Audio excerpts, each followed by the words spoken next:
महामार्ग निर्माण करताना झाडांची कत्तल. जितेंद्र जोशीची संतप्त पोस्ट.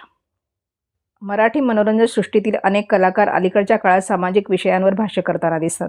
सोशल मीडिया पोस्टद्वारे हे कलाकार आपली मतं चाहत्यांपर्यंत पोहोचवतात. सध्या अभिनेता जितेंद्र जोशीने केलेल्या पोस्टवर सगळ्यांचं लक्ष वेधलं आहे.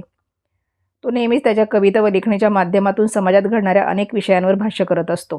त्याने नुकतीच वृक्षतोडी संदर्भात शेअर केलेली पोस्ट चर्चेत आली आहे. जितेंद्र जोशी अनेक सामाजिक उपक्रमांमध्ये सक्रिय असतो. पाणी फाउंडेशन, नाम यासारख्या संस्थांसाठी त्यानं काम केलंय. त्याच्या कविता, मुलाखती ऐकून त्याला निसर्गाविषयी वाटणारी आपुलकी प्रकर्षाने जाणवते. त्यामुळे महामार्ग निर्मितीसाठी केल्या जाणाऱ्या वृक्षतोडीबाबत जितेंद्रने सोशल मीडियावर संताप व्यक्त केलेला आहे. जितेंद्र लिहितो, महामार्ग निर्माण करताना झाडांची कत्तल करणाऱ्या लोकांना आपल्या पुढच्या पिढ्या गुदमरताना दिसत नाहीत का? झाडाची अमानुष हत्या होऊ देणारे आपण सुद्धा निर्वंश होऊन मारून टाकले जाणार आहोत. आत्ताच आपल्यासाठी डांबर तयार ठेवू, त्याच रस्त्याखाली झाडांच्या मृतदेहासोबत झोपी जाण्यासाठी. त्याची ही पोस्ट सध्या चांगली चर्चेत आहे.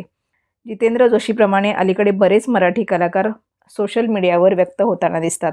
यापूर्वी कलाविश्वातील अनेकांनी रस्त्यावरील खड्डे, वाढणारं प्रदूषण, मुंबईतील वाहतूक कोंडी, नाट्यगृहांची दुरावस्था व सामाजिक मुद्द्यांवर आपली मतं मांडली होती.